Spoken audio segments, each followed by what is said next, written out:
Yeah, and I hope that Extinction Rebellion continues their work. But there's a lot of open questions, of course, about Extinction Rebellion.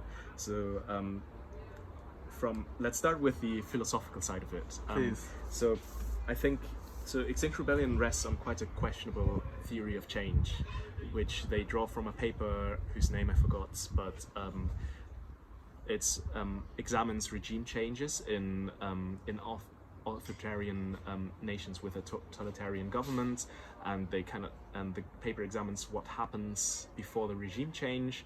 And one of the figures is like you need like 1.5% or 2.5% of the population to go to the street and get mobilized in the movement, and then you achieve regime change.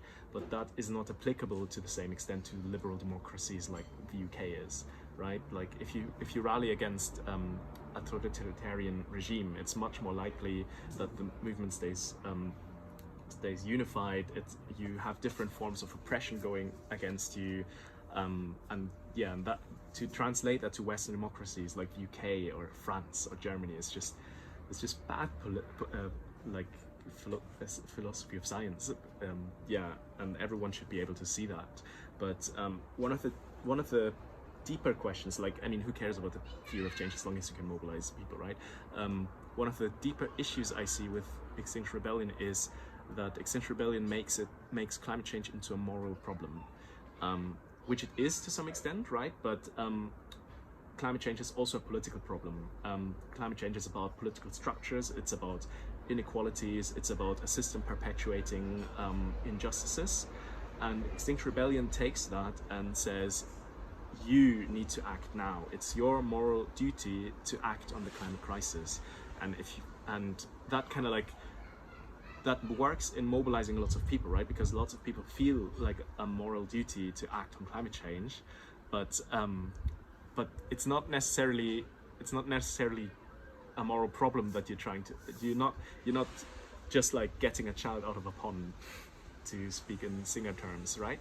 You're trying to like fix the root cause of children in ponds when you look at climate change. And there's a reason why there's a distinction between moral and political philosophy, and there's a reason why political problems can't be reduced to like a simple moral duty issue.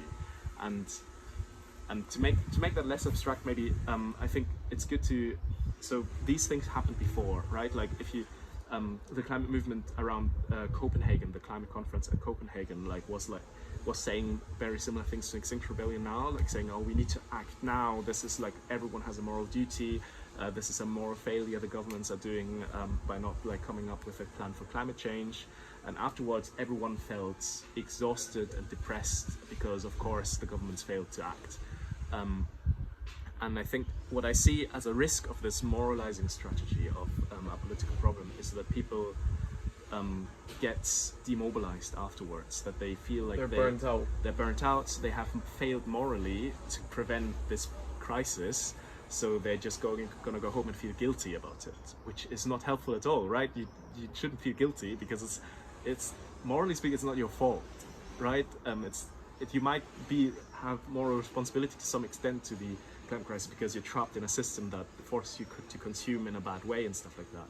But that doesn't mean that you should feel guilty about being a moral failure for not personally solving climate change. Yeah. And that's a risk I see with Extinction Rebellion, to make climate change, which is a structural political issue, into a moral problem. Yeah. And that needs to be fixed.